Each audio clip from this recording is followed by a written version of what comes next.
खरात प्रकरणी चाकणकर आरोपी असल्याचं आधीपासून सांगतोय असं रुपाली पाटील यांनी म्हटलंय। एसआयटी कडून चाकणकरांचा संथ गतीने तपास सुरू असल्याचा आरोप रुपाली पाटील यांनी केलाय।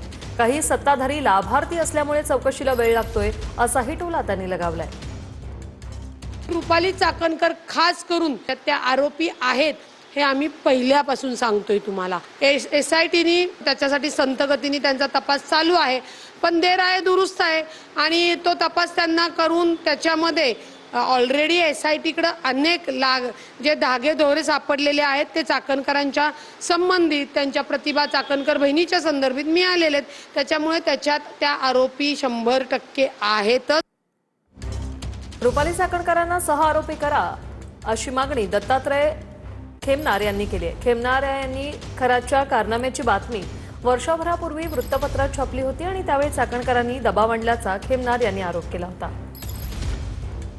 आज खऱ्या अर्थानं त्यांना एसआयटी समोर बोलवलं आहे आणि आम्ही आज एसआयटीला या ठिकाणी मागणी करणार आहे की हे सगळे ज्या आम्हाला खऱ्या अर्थाने मला त्रास दिला गेला त्याचे सगळे पुरावे मी आपल्याकडे सादर केले।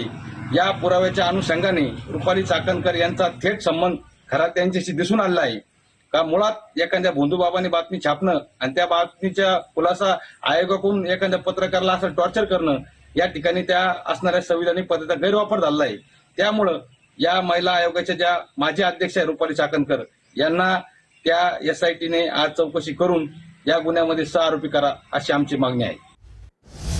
खरात प्रकरणात अनेक मोठे नेते अडकलेत असं रोहित पवारांनी म्हटलंय आणि या प्रकरणाच्या तपासातून नावं बाजूला काढण्यासाठी मोठं रॅकेट काम करत असून पैसे घेऊन अनेकांना यातून बाहेर काढलं जाते असा आरोप रोहित पवारांनी केलाय।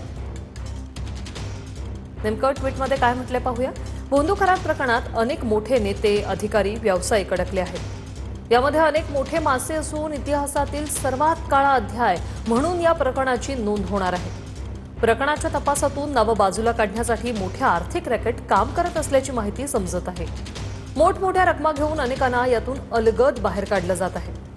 ज्यांना या प्रकरणातून बाहेर काढायचं आहे त्यांना भोंदू विरोधात फसवणूक केल्याची तक्रार करायला सांगितलं जात आहे। या माहितीची शहानिशा करून गृहमंत्र्यांनी योग्य ती कारवाई करावी ही विनंती।